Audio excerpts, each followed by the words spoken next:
Whether you're just literally trying to get out of the situation that you're in, there are things that make that up. This is your world. Yeah. This is your whole world. Once you get from here to there, there's going to be different people. You're going to have different conversations. You're going to be in different places. You're going to be doing a whole, your world will change.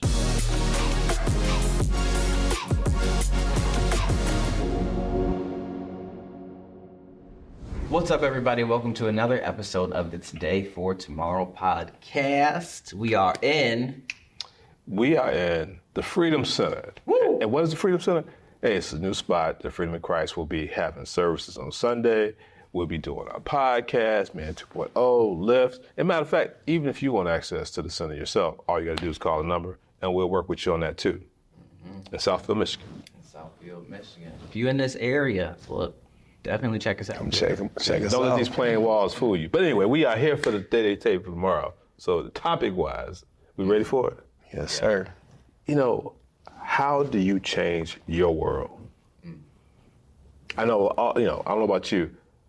I want to grow. So the question I got to ask myself, how do I change my world? So I wanted to kind of throw that out there today because, we can go in any different direction. I think you got to look in the mirror to start with, but then are you trying to pour into somebody to help them get better and change the world around you? Are you stepping outside your box and saying, you know what, I want something different, so I need to be in a different place, so I need to step out my box and do it? Do I need to find some people who actually can help me get there? So really, it's a lot of different angles of this, but how do you change your world is kind of what I wanted to hit on. Yeah, it's a great topic, and I think a lot of people are going to be able to relate to it. And so some of the initial thoughts that come to my mind is just, when I think about changing my world, I think about exactly like what you were saying. Anything I want to bring more of to myself, I'm always thinking about I have to give it out into the world first. Because I believe in the boomerang effect, and it works both ways. If you send out positive, encouraging energy, it's going to come back to you. Versus if you send out, negative energy zapping type of energy, that's what you're gonna get more of. And so for me, just in a nutshell, I think to change my world, I gotta start with self. Like you mentioned, that man in the mirror. I had to change, where my spirit is. I have to be tapped in, and my mental frequency. And if I like where I'm at, I have to do more of what I've been doing to get here. If I need some adjustments, I got to figure out what I want to do, what's been proven to be successful in those areas, and figure out some strategies that I need to bring to myself to kind of encourage change in myself. I want to make sure that we're not too vague on this. So let's really drill down. Let's just really drill down on some specific things. Like when it comes to changing your world, we're talking about, okay, this could be the job that you have. This could be the relationship. This could be the people you're around. This could be your financial situation. This could be your health. Changing your world is what's around you and how you interact with it. And so when it comes to the subject, what I immediately started to think about was, in fact, I'm reading this book. Well, I just finished the audio. I'm about to finish the physical. Of 10x is easier than 2x. And so the premise of the book is that, like... Say that title again, because you said it pretty fast. 10x is easier than 2x. And it's by Dan Sullivan and Benjamin Hardy. And the main point of the book is it's talking about how you 10 times is easier than 2x, because 2x is essentially like an incremental change. So for example, if you're talking about your health, you might say, okay, well, I want to gain 20 pounds and I want to be, instead of benching 200 pounds, I want to bench 350 pounds. You can't possibly get to that. That's a 10x jump. You can't possibly get to that point by just saying, okay, I'm going to add one more day in the gym. Or I'm gonna start working out 2 more times a week, and I'm going to get there, period. That's all it is. And you go up 10-pound increments. Right, and you're going to go up in 10-pound increments. No, the only way, the first point that I think you did a good job at was having this goal that was out there, right? something that someone said, like, it's a God-sized goal. You got to have some faith to get to that point. But the only way to get to that point is to focus on completely different things than what you typically do now. It's like, what's the 20% of activity that produces the 80% of results? Because 80% is what you're doing right now. It's not getting you to that point. What's that 20%? That could be the diet. That could mean the what you actually do in the gym, the intensity, your form. These are the things that you focus on to get the biggest result. And so bringing it to every other area of life, I'm going to change my world. I got to really, first off, set the point where I think I need to go, where I want to go, and then reverse engineer, figure out what the process is to get to that point, and then stay on that every single day, because it's not the things that you're doing now that's going to produce a result different than what you've already had, like you were saying. I'm going to use Mike's examples, kind of like that goal, right? Because Mike and I talked about this before. I mean, God gave Mike a vision here a while ago about trying to mentor. And so the goal, he knew what the goal was. The goal was, hey, we need to help these young men, kind of using Frederick Douglass' quote as an example. Hey, it's easier to build young men than it is to fix broken men. Yeah. So it's like, that was the goal. How do we build young men, future young men? And then, boom, lo and behold, he hooked up with the school. We got Men 2.0 involved. Now we got a mentoring program going. And that's the piece. But the 10X piece that you're talking about is that we're not just talking about staying in one school. We want to, the goal is, at least the vision Mike kind of shared was, hey, we want this to be replicated. We want this to be in every place we can get it. So that's the 10X goal. So I just use that as an example to say, kind of build on what you're talking about. So, and I'm taking your thunder, Mike, sorry. No, yeah, that's, I'm glad you brought that up, because that's a perfect example of creating something literally from here and here.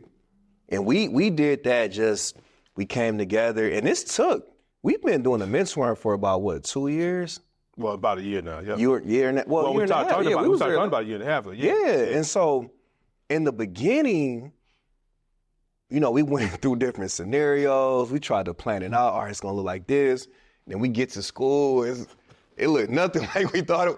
And we like, all right, we got to figure it out. And it was just really Rodney and I for a while. But then what happened was we stayed at it. We were just consistent. And then other people started taking notice. And then they came along. And we stayed at it some more. And now we've built it to where we have a program that we could literally document. If Rodney and I stepped out of this program right now, we could give the template and guidelines, and somebody else could totally just run this, because we've built it. We have enough reps. And the reason why this is important is because it starts with the vision. You got to have a God-sized vision, like Martell mentioned. But then you got to go back and embrace the daily process and understand that you're not going to jump from here to there. And the thing is, a lot of people get caught up in the details and nuances. Well, if I have 10 times, how am I going to do this? They try to solve all the problems in the beginning. And I see a lot of people, as you were talking about that, I literally have given that same example over and over. The biggest jump, like let's say properties, the biggest jump is from one property to 2 properties.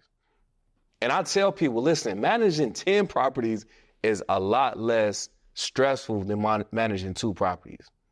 And it sounds crazy, but it really is. And I'll tell you why. A big reason is because when you have 10, 20, 30 properties, you cannot get caught up in every single detail. You know what I'm saying? It's just physically impossible, else you're not going to have those properties for long. But when you have 1 or maybe 2, you're looking at everything. Oh, what about this? What if this goes wrong? People ask me all the time, what if a toilet overflows at 4 o'clock in the morning? I deal with it I call a plumber and we handle what do you mean? Like, what if a roof came in? Like, it's like, why is your mind going to the most unique, negative scenario that you feel like you can't move forward until you have the answers? I can't do it. A tidal wave go. A tidal wave. What if a tidal wave go? So it's just to wrap it up. But I love that you brought that into the mix because it really is. Everything starts with like your own vision and just understand you don't need to have all the information up front to start going towards a 10X dream. You said going from 1 to 2 is extremely difficult, right? Or that's one of the hardest. That's 100%, yeah. I think that going from 0 to 1 is what stops most people. They don't even get to the first one. No, that's real. That's the real. thought of, from what you were saying, the thought of, oh my goodness, what if the toilet goes out at 4 a.m.? I can't possibly do this. How am I going to handle that situation? I'm going to have to leave my home. I'm going to have to find a babysitter for the world might end if the toilet goes out. Yeah. But you know what, man? This is my I love numbers, right? So when you said that 2x, 10x, and you said, what if you have nothing? But understand in math, anything times 0 is 0. So if you don't start, if you don't go out and actually get the first thing, Yeah. and that's the start, changes the world. If you don't go out and get that first thing, then you can't multiply. It don't work. The math won't work. So like, I think, and so again, going back to how to change your world, the point that I was making was, and to what Mike was saying as well, is like, you're gonna have to do completely different things to get a completely different result. Whether that be you're doing something, you're thinking of a 10x goal, or whether you're just literally trying to get out of the situation that you're in. Like, there are things that make that up. Like this circle of things that happen in your life, to get to that circle, you got to completely do something different to get there. And so, like, there's it's called the lean startup model. Like, and there's a method of building a business. And I think I'm not going to go through the entire thing. Y'all can go read it. It's called the lean startup. Got some homework. One of the things is like, the concept is like getting out of the building. A lot of people, when we talk about going from 0 to 1, it's very scary. It causes a lot of people anxiety because just moving just seems like there's so many things you got to do. There's so many things to be concerned about, so many things that you got to try to anticipate. But if you never actually start, you'll never know how to adapt, and you'll never know if you're actually building something that anybody actually wants. Yeah. And that's in the context of business here. Yeah. But it's like, again, going back to real estate, if I'm so busy thinking, I spend an entire year thinking about getting into real estate, and then I'm completely called analysis paralysis. Yeah. Then after that year, I never buy a property. Mike, tell me this. Did you learn more getting into the game or versus reading about getting into the game? You always learn more getting into the game.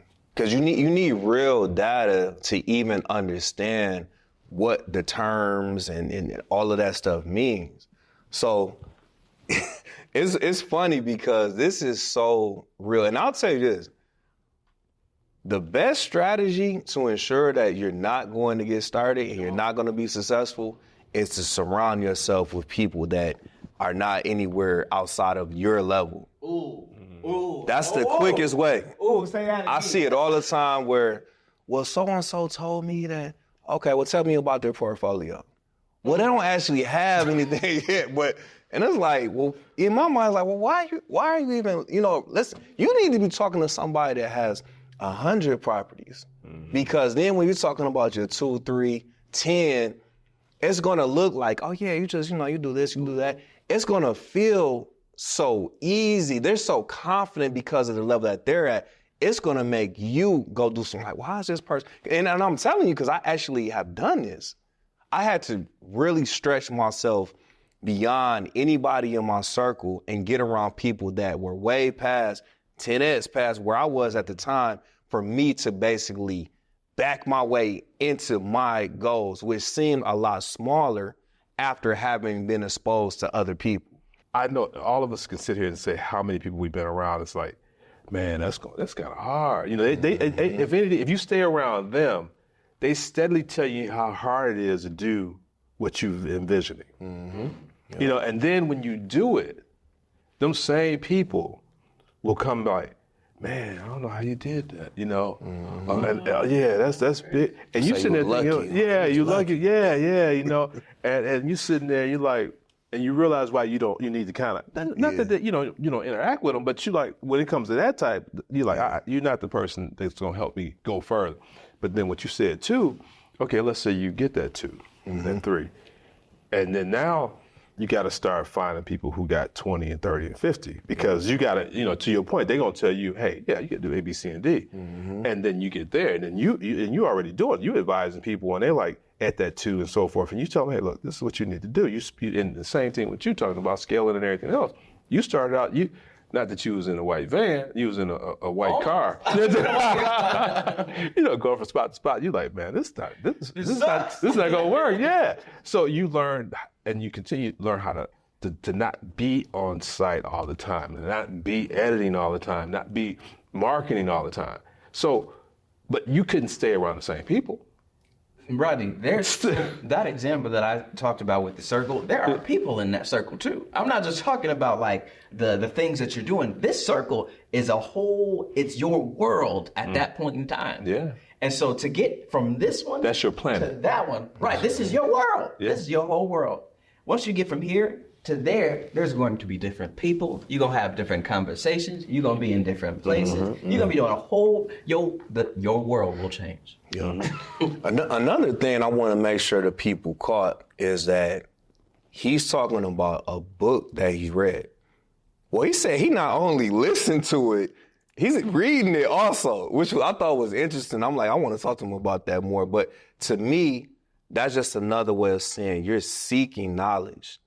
And this is something that people really have to be intentional about. When you're looking to do more, you have to go to subject matter experts that have already done this. And we have countless books, we have YouTube, we have Google. In today's society, there is literally almost no excuse for you saying like, well, I just didn't know, I didn't have the information. Because you can do so much research by yourself just by reading different material. Yeah. It's a combination. Like there's, to the points that we were making so far, it's like you gotta have the information, but you gotta be willing to execute. Yeah. And so it's like, for me, we've talked about it before, the difference between knowledge and wisdom, right? Like, for me, I'm always trying to have more knowledge than on the ground experience, so that when I'm going out, I run into a bump, I actually have an idea of what to do next. So I'm not just out when the tide goes out, you know what I mean? But that's where that's seeking that knowledge, reading, understanding, because we all know too, books are great. You need the knowledge, you need to understand it. But the other part too we always talk about is actually when you get in it, you get the real world experience too. Yeah. So when you take the two together, then you got that's wisdom, but you also got a whole nother level of understanding. There's some people, again, going back to the white van example, and we're talking about I say white van, work van, a white work van, not work van. Yeah, not what you see on the news. Not what you see. Right. Yeah. Okay. Probably a plumber, a roofer, some sort of manual labor type business. Okay. Yeah. So the guy in the white van, and he's 70 years old, and he's got everything. Why you got to be 70, Martell? 60 years old. Okay, all right, go ahead. Go ahead. It depends on him. What? Now you done made me freak out. I know. It's the scalability piece. It's anywhere. But the guy who's got this van and he's doing everything, it's like he's probably been doing it the same way for so long because he reached a wall in terms of his knowledge. He doesn't know more to do more, right? You've heard the saying, like, when I know better, when you know better, do better. If you don't take the time to actually learn anything new or seek the information, seek the mentors, have the conversations, then you're going to get to a point where it's like, I'm stuck. I am stuck. And, as you were saying that, it made me think about, we had a guy paint our house like a few years ago. And white van? No, I'm gonna elevate him, right? Not white van. So he came in, he gave us a quote. Cheapest out of anybody that we dealt with, right? Came in, they knocked it out all in one day. They had like a crew of maybe 7 people one day. They was like, boom, on it. And I'm like, wow, I'm watching, but then I'm also, we need to do an accent wall. He didn't do that. He made a phone call. He had a guy come over, knock it out right quick. So I'm like checking him out. I'm talking to him a little bit. So what they got going on, talking about collaboration. He paints, but he got other people who paint too. They work together. Yeah. So when they're on the job, it's like, hey, I got this job. They come over, they collaborate, boom, do it all together. Now, how they deal with the finances and all that, but they help each other, meaning that, you know what I'm saying? So it's not like his guy, those are not all his guys. Those are other people he collaborate with. So when they need to get something done, and they call him when they need to get something done. And so the money exchange is not always money, it's like services. Yeah. You know what I'm saying? So that way you start to build a network. So you talk about the guy with the white van, the plumber or whatever, if he's a one-man plumber, you know, instead of like maybe working with, he got a couple of general contractors he might work with, or maybe he got a couple of people under him that he worked with, or a couple of electricians, they build a group. Now they go in, they quote a job together, and everybody get a little bit here and there. You got to think a little differently, you know what I'm saying? Yeah, and just me thinking about, you know, how do we change our world, and it's, you know, you mentioned that earlier, and I'm always mentioning it's going back to that process, man. And I'm a firm believer that you have to have very God-sized, lofty goals, but you also, at the same time, have to have small micro goals. Because what I end up seeing a lot of times is people that only focus on this huge goal, they end up getting discouraged because it feels like, man, I haven't reached my goal. Yeah. But a lot of times people we overestimate what we can do in a short amount of time, and we underestimate what we can do in a long amount of time. Yeah. So what happens is when you have those for me, it's daily. I'm trying to win each day. You know what I'm saying? I have certain things that I'm looking to do. And if I can do those things, that's why for me in the morning, my morning routine is so important, because that gives me a goal in the win column immediately. If I do that, all right, I'm on the upside. You know what I'm saying? But versus just waking up, because my days, it's a lot that's being thrown at me. You never know what's going to come. And so that's just one thing that I really want to reiterate, where we have to have lofty goals, but we also have to have small micro goals. But I'm going to ask you, Mike, I know the answer, but I'm going to ask you this anyway. You got to make those daily wins in order to get to that goal. You can't just jump. You can't just jump to a big. You go back to the lifting weights again. You got to. You hurt yourself. Yeah, you hurt. Exactly. You know, it ain't gonna work. And the reason why we say God-sized goals too is because when you hit those goals, God gets the credit. Yeah. Because you don't have line of sight.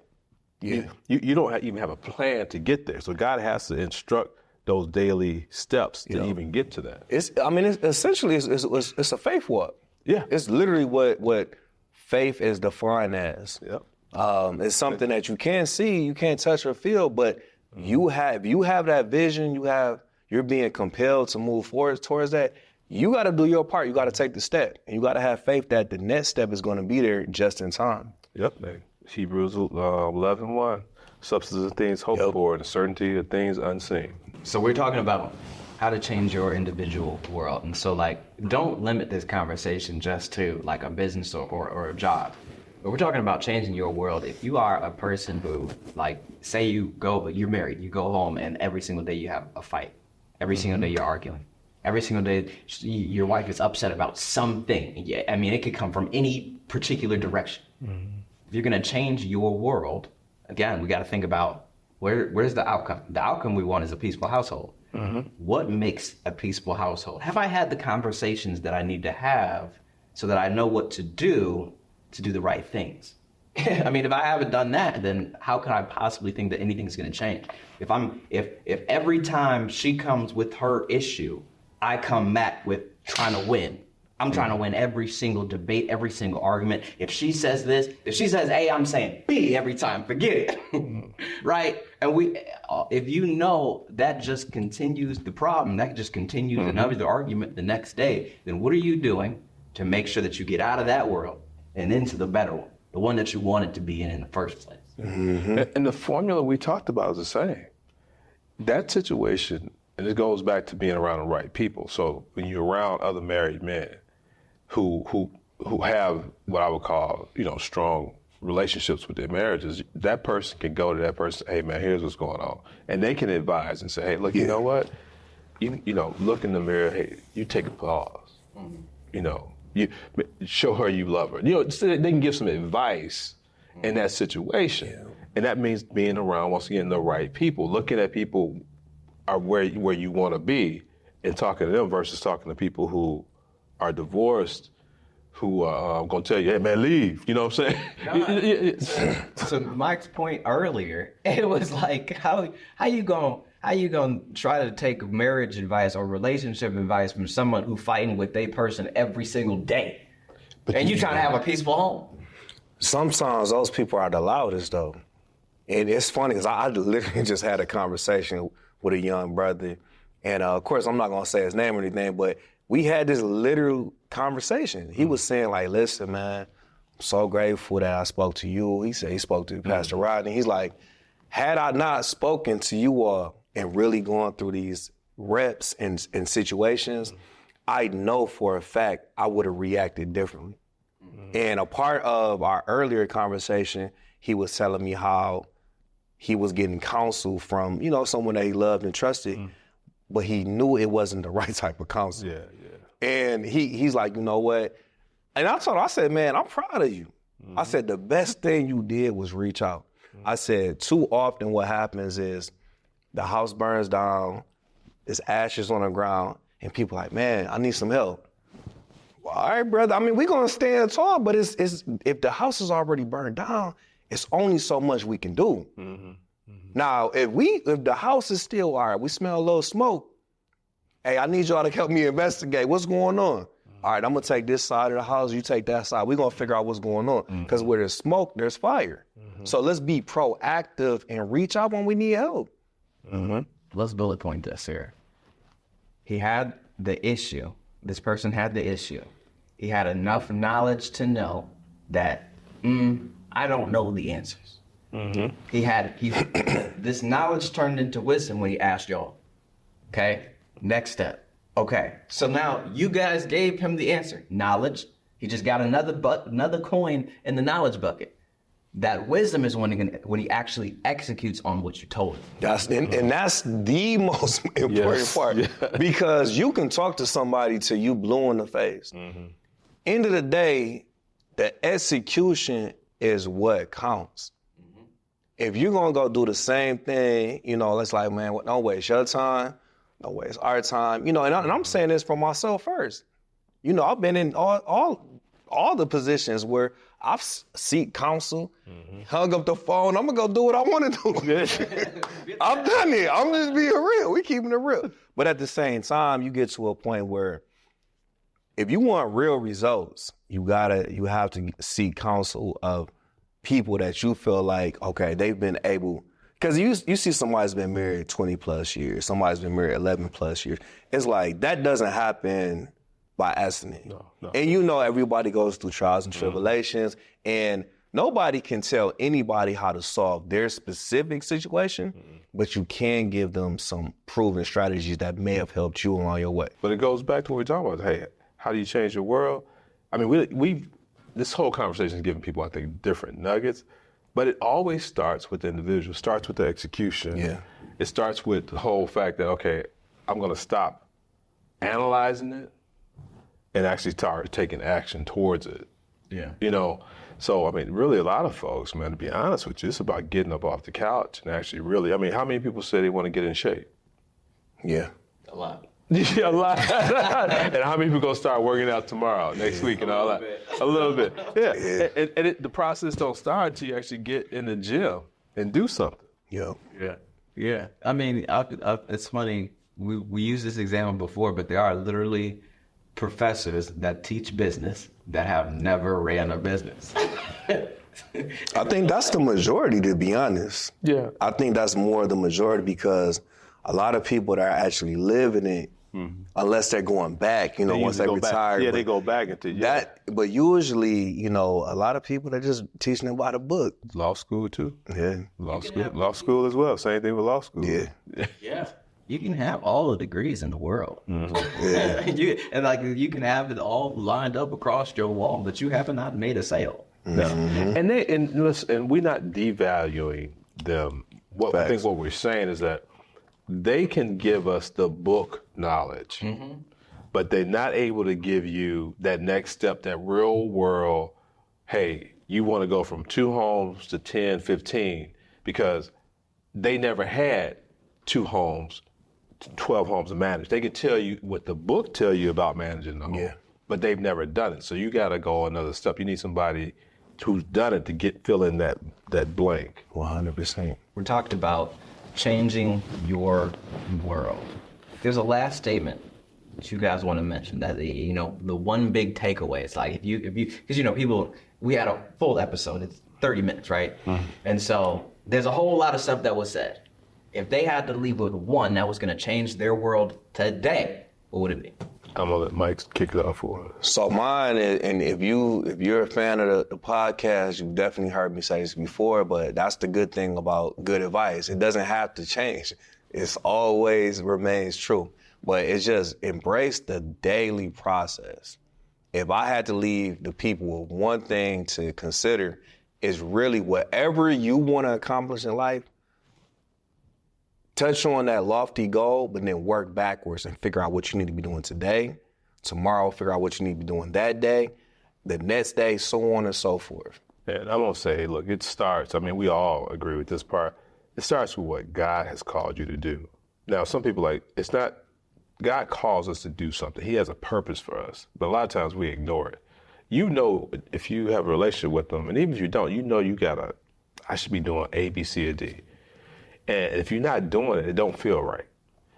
And you're probably scared to do it, but you need to stop being scared and you need to do what you've been called to do. Trust me, if you do that, you will enjoy it. It's going to be hard work, but you will see some success as long as you focus on doing what you've been called to do. What got you here won't get you there. Do different things. That's all I'll say about it. Housekeeping items, fellas. Yeah. Michael Wright? Yes, sir. Yes, sir. So we want to just offer some of the things that we've been doing. We have the brand, and the brand is designed and inspired by the people. So this is a new drop that we have. It's in the T-shirt, but it's a lion's head, and around it says, outlast all obstacles. And this is really just like a daily mantra that I invite everybody to have. Just whatever comes across your plate, anything that can appear as an obstacle, it's also an opportunity for you to get better. So outlast all obstacles. We have hoodies, crew neck sweaters, T-shirts.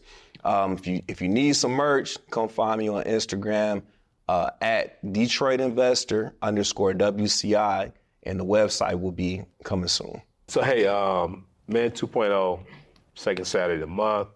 Like I said, we're going to be at a new location starting in May. We're going to be here in Southfield. Information to come out for the men. Come on out, check us out. We're doing some stuff that we are working to change our world, okay? So come out and find out how you can change your world based on what God's definition of man is and what he wants us to do. If you're looking to change your world in terms of business, like right now you might be having some revenue issues. You've heard from the gurus that you need to post 600,000 times a day on social media, on Instagram, Facebook, TikTok. You need to have a YouTube channel. You need to start a podcast. You need to do all these things so that people can know about your business, and you're in those beginning stages. I just want you to know that it's going to just take a lot of work, a lot of energy, a lot of effort. And if you've already been doing it, you probably have not gotten anything predictable from it. I'm sorry to tell you, but that's just the reality of it. So if you want to have more control over the growth of your business, you want to have more control over how many people you are getting in front of, understanding your numbers to know how many people need to see, how many people are going to click, how many people are going to get to the page, and how many people you can sell. Because once you know those numbers, then you can have more predictable sales where, next month you're not on this roller coaster ride of entrepreneurship, not knowing, where the business is going to come from. Maybe, hopefully, the person that I talked to last week is going to tell somebody else. If you want to kind of get off of that and you want something that's more systematized, I've got a thing, it's called Focus 417. It's a done-for-you video advertising agency that helps service business owners to attract new customers on autopilot. We do it through video advertising. So if you'd like more information about that, there's a short application to fill out. It's in the description. Go ahead and tap that link, fill that out, book a call, and we'll talk soon. Now, If you like this episode, go ahead and subscribe. And if you like it, also just know that this one on your screen will be in that one too. And that one's going to be really good. I'm telling you, it's going to be great. And we'll see you there. Peace. Peace.